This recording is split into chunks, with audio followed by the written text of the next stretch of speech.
welcome. This is That Shakespeare Life. I'm Cassidy Cash, and this week we're exploring early January traditions. We're going to be asking, did Shakespeare make New Year's resolutions? In Shakespeare's lifetime, the New Year season was a bustling time of year. It was marked not necessarily by resolutions as we think of them today, because instead of it being a time that was focused on productive, forward looking, be a better person kind of goals and resolutions. For Shakespeare's time, it was actually a whole lot of chaos, and what was called the Lord of Misrule ruled the day.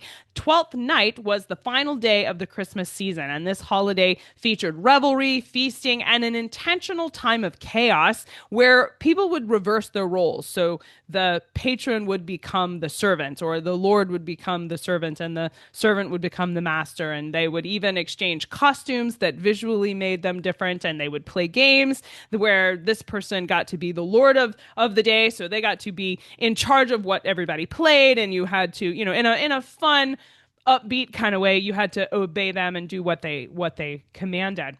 And they presided over things like games and comedy, and of course a whole lot of disorder. Now, instead of resolutions, early modern people practiced spiritual examinations at this time of year, and this was a kind of moral inventory that was encouraged by the religious among us. So the Puritans definitely were on board for this. And there were personal reflections focused on things like virtue, discipline, and improvement. And that kind of laid the groundwork for what we call New Year's resolutions, but they wouldn't have called it that or had that mindset of how can I be better in the coming year. They basically would have just been celebrating the newness of the year. We have a new year, and let's be excited about that.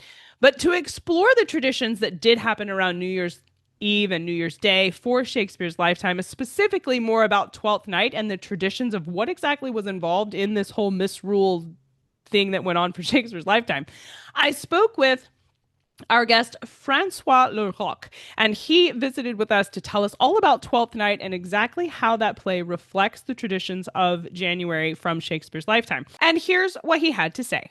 Well, I need to give you a short answer for a question that would require quite a lot of time, but we can say that Twelfth Night as a holiday was a major festive marker in the Elizabethan calendar, like Shrove Tuesday, for instance, May Day, Midsummer, and so on.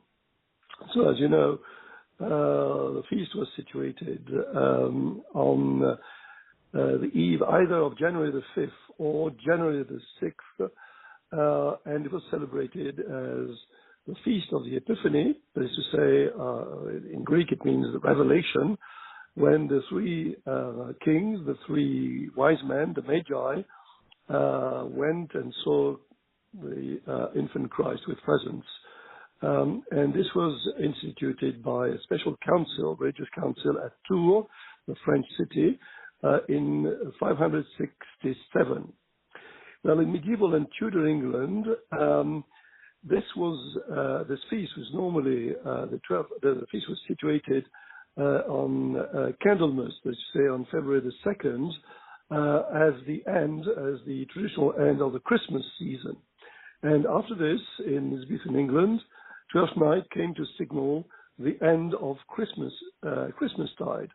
And due to the Reformation and to Protestantism, the Catholic festivity was secularized.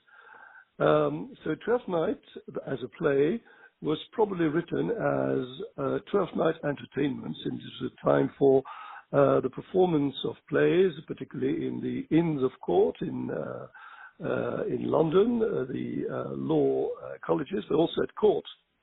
And we know that the earliest known performance of the play took place at the Middle Temple, one of these Inns of Court, on Candlemas night, February the 2nd, 1602. So, as a whole, we can say that it was both a popular holiday and a holiday that was also very much celebrated by the Queen Elizabeth, courtiers, as well as with the aristocratic students of the Inns of Court in London. You can hear our entire conversation with Francois Leroc at our podcast episode. I'll place a link to that below this video, and you can click to hear the entire thing. We go over more history and more details from the play Twelfth Night that Shakespeare wrote, so you can see the connections there. That's it for this week. Thank you for watching. I'm Cassidy Cash, and I hope you learned something new about the Bard. I'll see you next time. Bye-bye.